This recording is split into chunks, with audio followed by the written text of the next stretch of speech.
US troops have exited Afghanistan after 20 years, leaving advanced arms and artillery in the Taliban's possession. The Taliban, of course, are claiming this as a victory, their Freedom Day. Around 200 US citizens are still left behind as the Taliban completes its takeover. As we focus on what the Taliban's takeover means for India and indeed the world, take a look at our top story tonight. This one photograph will haunt the United States for a long time.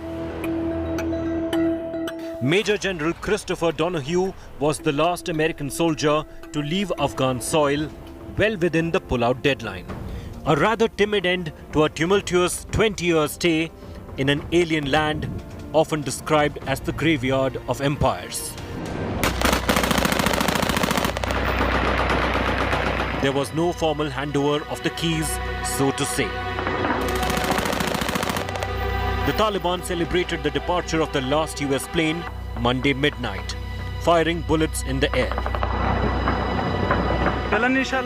Armed fighters moved in quickly to take control over the Hamid Karzai International Airport.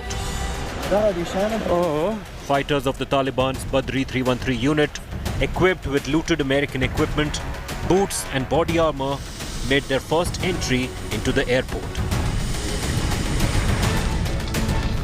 They were followed by key leaders of the Taliban. Spokesperson Zabiullah Mujahid, in a live stream, declared victory. The US aggression was a reckless act from the beginning. Unfortunately, the US officials used arrogance at the time. They did not consider the outcome of their work, and the Afghan people won the battlefield and liberated their country. The evacuation mission that saw over 123,000 civilians airlifted to various parts of the world remains incomplete. Let's raise the big questions then tonight. How should India deal with the Taliban? Is the Taliban now going to become a proxy for Pakistan? What does Taliban rule mean for the world? Is Afghanistan now the most dangerous place in the world? Has the US simply let down the world by abandoning Afghanistan? Some of the questions we're going to raise. Joining me now, Gautam Mukhopadhyay, Ambassador to Afghanistan, Syria and Myanmar and Senior Visiting Fellow at the Center for Policy Research. I'm also joined by Sarwar Naqvi, former Pakistan and envoy to the United Nations, Dr. Michael Rubin, Senior Fellow, American Enterprise Institute in Washington, and Michael Kugelman will also be joining me from the Asia program at the Wilson Center in Washington. So views from India, Islamabad, as well as from Washington. Thanks all very much for joining me. Gautam Mukhopadhyay, let's turn to the first question to you because that's the big story that's coming in. India opening up, some would say, some kind of an official dialogue with the Taliban. There's been talk of back-channel diplomacy, but it now appears India is going to talk to the Taliban. Do you believe that suggests that we have no choice but to deal with the establishment as it stands today in Kabul? Thank you, Rajdeep. I think, as you said, discrete contacts were made earlier. I think these were useful in the evacuation effort. And I think some degree of a kind of pragmatic engagement for our security needs is justifiable. But what I would also say is that if we need to keep our people-to-people relationship with Afghanistan open, which means students, medical, visitors, even media and scholars and think tanks. I think there is a small window, and particularly humanitarian assistance, visas to travel to India, even flights if possible. So for a number of things, I think we need a kind of minimal engagement, if possible, short of legitimation or recognition. And you would ask if this is possible or not. I think it is possible. That's right. Can you have both? That's my question. Yes. Can you have both? Can you have this minimal engagement without recognizing the Taliban? Yes, I think you can. For example, one of the biggest needs of Afghanistan at this moment is going to be humanitarian assistance. Humanitarian assistance for already about 400,000 internally displaced peoples. Their economy is going to take a severe beating with all the kinds of the stories that we hear about banks being closed, people out of money. There will be a space for food aid, for medical aid, for shelter, for those people who have been displaced. And this can be routed through international specialized agencies like the WHO, the Office for Coordination of Humanitarian Affairs, and so on, without necessarily legitimizing the government. And if the Taliban government, and if the Taliban were to object, well, in that case, we just the onus will be on them for rejecting it. Interesting that you believe that this middle ground is possible. A lot of it will depend on the other question I've raised, Sarwar Naqvi, which is, will Taliban be a proxy for Pakistan? Now, has Pakistan, in a sense, unleashed the Taliban once again in Kabul, but will now find it very difficult to rein in this new establishment? There's already talks of this jostling for power between different groups. Is Pakistan prepared for a situation of a volatile Afghanistan once again?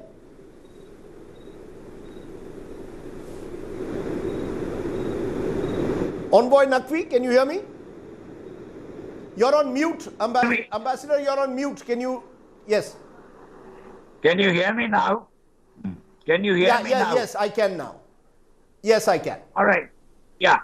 Now, you see, your question is so loaded with bias that it is difficult to sort of deal with it in an objective manner.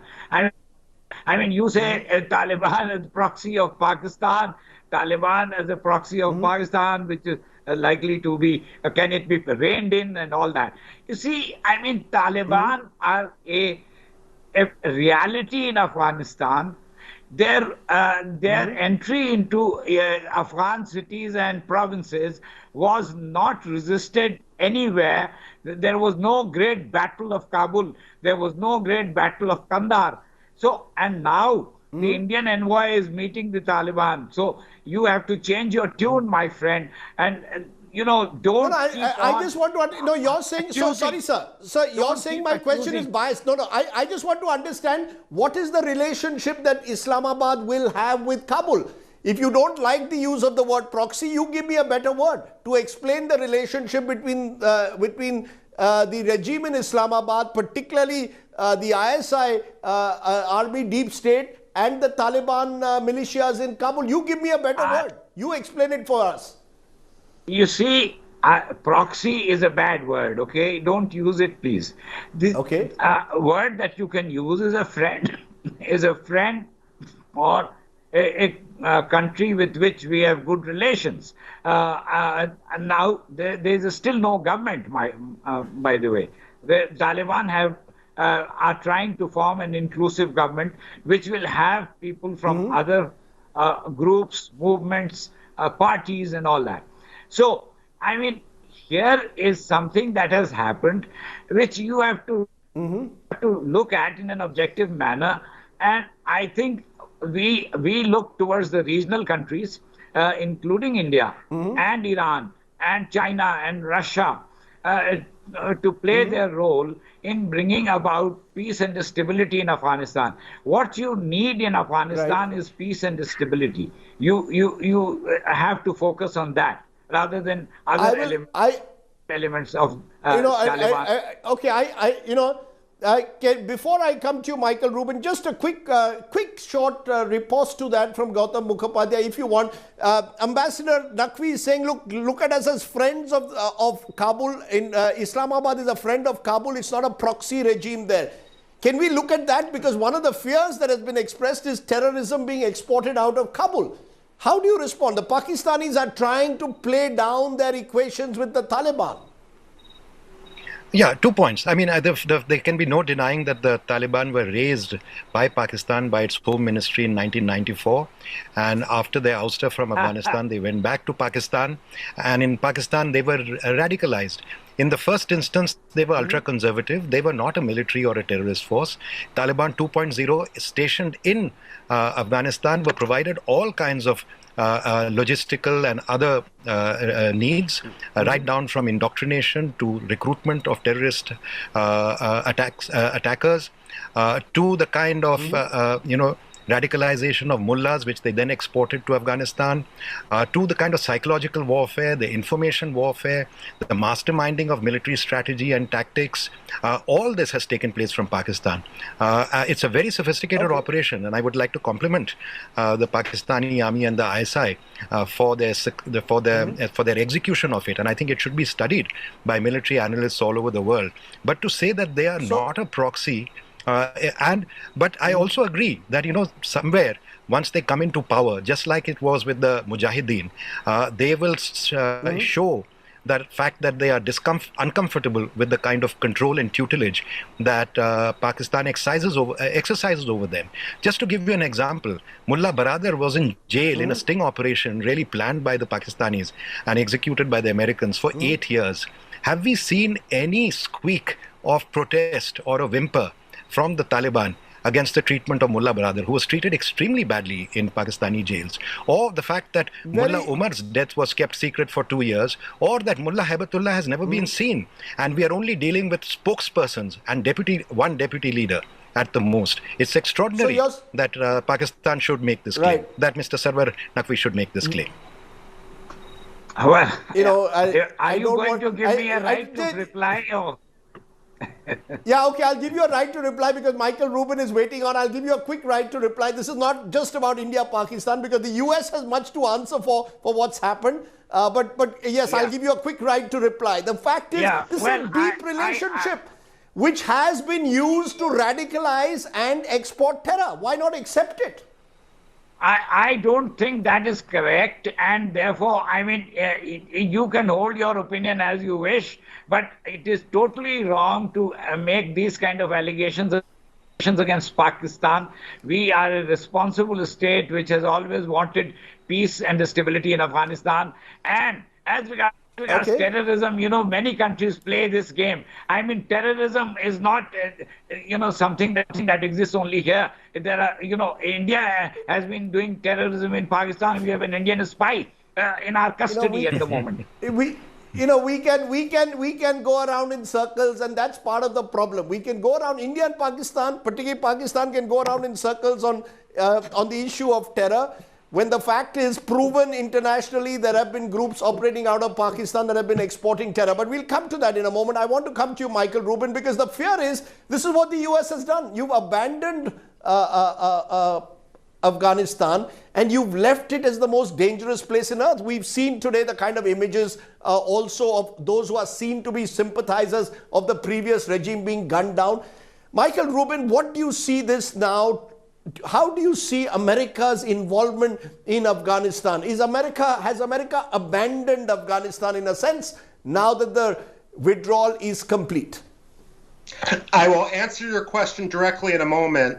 I just want to note that in June of 2021, on GeoTV in Pakistan, Sheikh Rashid, the Pakistani Interior Minister, described the Taliban as a proxy of Pakistan. And the reason why Pakistani diplomats have so much trouble being taken seriously in Washington is this sort of blatant lying. Now, in answer to your question, the United States did abandon Afghanistan. We may spin otherwise, but there's no putting lipstick on this pig. The fact of the matter is we undercut the elected Afghan government when we negotiated directly with the Taliban. We withdrew outside of the coordination of the Afghan government and with our NATO partners. And while we may promise sweet things about a future relationship, the fact of the matter is we have no leverage over Afghanistan, nor does Joe Biden or Secretary of State Blinken or National Security Advisor Jake Sullivan have the ability to make such a promise. That's in Congress's hands. And with isolation becoming so great, the sense of isolationism in the United States, I'm afraid that we did indeed abandon the Afghanistan, and we are going to be paying the price for this for decades. So is there a plan at all, Michael Rubin? Does America at all have a plan now that the withdrawal is complete? Do they at all have a plan to ensure any kind of peace and stability? Or, as you say, abandon the region. Now you've got Iran, you've got China, you've got Pakistan, you've got Russia, who seem to be keen to sort of forge some kind of a grouping Do you see the US completely, in a sense, out of Afghanistan, beyond just having given the arms and armaments to the Taliban? I mean, at the end of the 20 years, what will historians see this period as? Winston Churchill said that the Americans always do the right thing. They just try everything else first. Joe Biden seems intent on proving Winston Churchill wrong. Because the fact of the matter is what the United States did was wholly irresponsible. Our sense of history in the United States ranges perhaps 5 or 10 years. The fact of the matter is the mistake we have made is going to transcend generations. It's going the $28 billion in weaponry that was left behind in Afghanistan, that's going to show up in terrorist hands in Kashmir and across India. It's going to show up across the region. Pakistan is a proxy of China at this point, and the Taliban, as a vassal of Pakistan, have become a vassal of China once removed. Russia is going to scramble for the Central Asian republics. India is effectively cut off. And the United States is going to pretend that none of this matters to it. But remember, when Ronald Reagan withdrew from Lebanon in 1985 against the backdrop of the Marine barracks bombing, we ended up paying the price for that when a Somali warlord, Mohammed Aidid, staged the Black Hawk Down incident back in 1993, or when Osama bin Laden was inspired to attack us on 9/11. The fact of the matter is that new attack is going to be coming. Right. We just don't know where. You know, that is frightening what you're suggesting. In a way, Michael Kugelman, you're joining us at the moment. Can I therefore say, as I pitch this, is that Afghanistan is being left today as the most dangerous place in the world, or certainly more dangerous than it was in 20 years ago in 2001? Well, certainly it's a very dangerous place right now. That's clear. But keep in mind that I think that we should separate the decision to withdraw from the botched withdrawal itself, right? You look at what's happened in Afghanistan over the last few years. You had new sources of terrorism emerging in Afghanistan with U.S. boots on the ground, right? ISIS Khorasan came about. It was formally established in Afghanistan in 2015. That was when the U.S. combat mission had just ended, but you still had U.S. troops on the ground that began a training and advising mission that would run for another 6 years. So yes, I agree with you that Afghanistan is a very dangerous place, and we have more than a dozen foreign designated terrorist organizations in the country right now.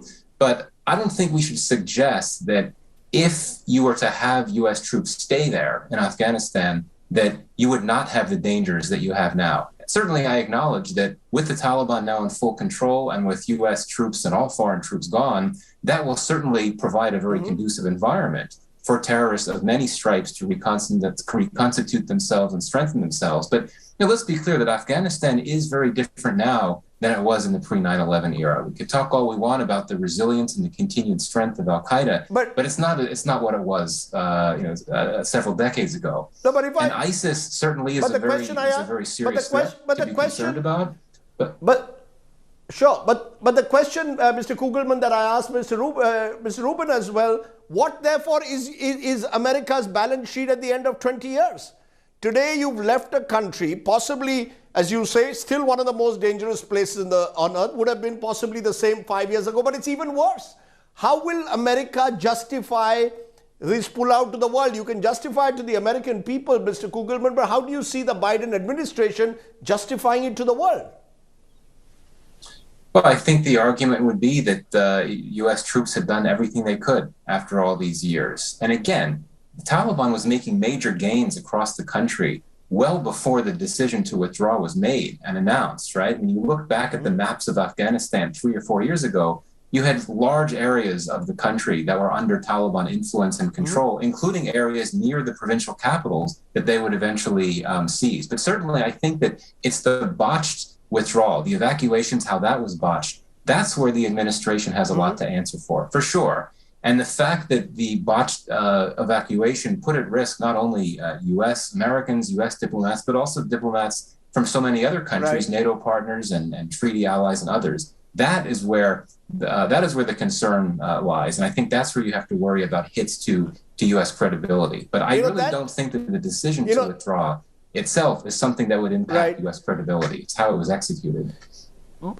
Okay, but what it's going to perhaps impact is security in the region, isn't it, Gautam Mukhopadhyay? You're listening, you've heard what Michael Rubin is saying about the manner in which various terror groups are flourishing there at the moment. The fear, of course, is that where does India stand in all of this? We've already seen groupings being slowly forged, Iran, Pakistan, Russia, China looking for space with the new regime. Where does that leave India?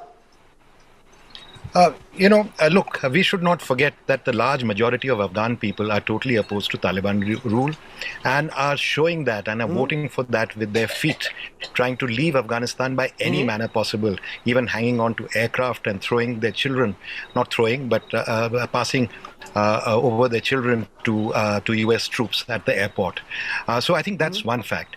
I think what really bothers me about the evacuation is not whether it was botched or not. It was a very difficult effort, I must acknowledge, and they did achieve something. But it is that the US did not have the intelligence to know that the Taliban would actually preempt, that, would take over Kabul, preempting the last date of their departure.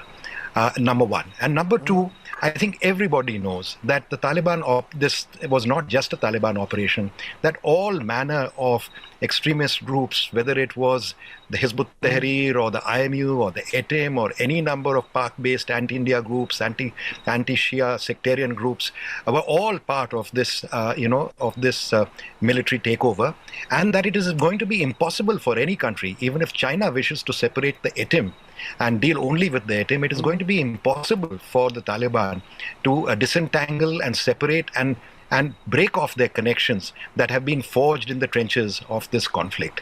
And therefore, the picture next day, what is to be happening tomorrow, I think we've already seen that has already been presaged in the attacks at the airport on August 27th and after that. This is just the beginning, and it contrasts very strongly with when I reopened the Indian Embassy in 2001, when I was part of the delegation with Ambassador Sati Lamba, when the Northern Alliance took over Kabul. Kabul was a very peaceful city that day. There was not this panic, there was not this bombing, there were not these terror acts. And now with the Taliban takeover after 20 years, what we are seeing is immediate escalation of terrorism. That's just at the beginning. What is going to happen afterwards? I can't understand what the American understanding of the situation is and how they could not visualize this. Therefore, just very quickly, first you, Ambassador Naqvi, are you going to now at least admit, you've got Michael Rubin saying that, Pakistan envoys need to start getting a reality check. This is, people across the world are looking at Pakistan as a proxy for the Taliban. It's time you accepted that, that you've had this deep relationship. You can't live in denial, sir, with due respect. Look, my friend, you are saying Pakistan is a proxy of the Taliban. Your friend from the Indian envoy has said that, former Indian envoy has said that Pakistan is a proxy of China. I mean, don't use these terms so loosely. I did not actually say that. Okay. You said the proxy of China. I heard you. I have got it on record. No, he said it. The point is that we should not be using such words and about sovereign states. Pakistan is a sovereign state which looks after its national interest, and Pakistan has a very constructive approach in regard to Afghanistan. Well, unlike many other countries. I think Pakistan is going to have to walk the talk, sir. I think it's going to have to walk the talk, because at the end of the day, given recent history and the manner in which terror has been exported, Pakistan is going to have to walk the talk. I don't want to make this India versus Pakistan. Quick final words from you, Mr. Rubin and Kugelman. What has been said by Gautam Mukhopadhyay important? Has America what is the lesson that America has learned is what I want to ask. At the end of these 20 years, what's the big lesson? You first, Mr. Rubin, and then Mr. Kugelman. A quick final comment from both of you. America is in a period of retrenchment. We don't understand what the importance of alliance is. We don't understand what the importance of credibility is. And we don't understand what deterrence means. Over the last couple of years, our involvement in Afghanistan wasn't much more expensive than it was in Japan, Korea, and Germany. And we're going to be paying the price for not understanding what deterrence means. Michael Kugelman, what's the big lesson?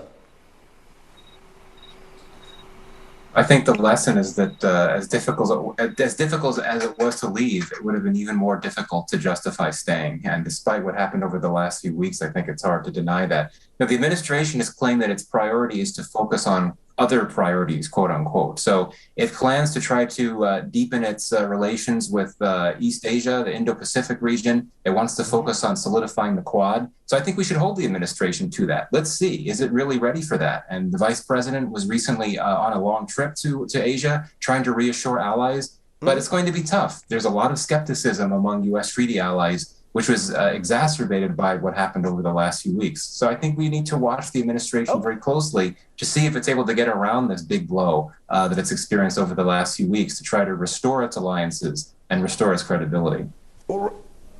Well, I can tell you that at least in this part of the world, the Biden administration is being seen as increasingly weak and, dare I say, even in the context of the manner of the withdrawal, as a little bit inept. As far as India and Pakistan are concerned, Pakistan may have well released the genie out of the bottle, but remember the Taliban can come to bite back as they have in the past. As far as India is concerned, we will have to look at the situation very, very closely. Wait and watch closely. Thank you all very much for joining us on this very educative discussion on what lies ahead. Clearly, a lot of turbulence.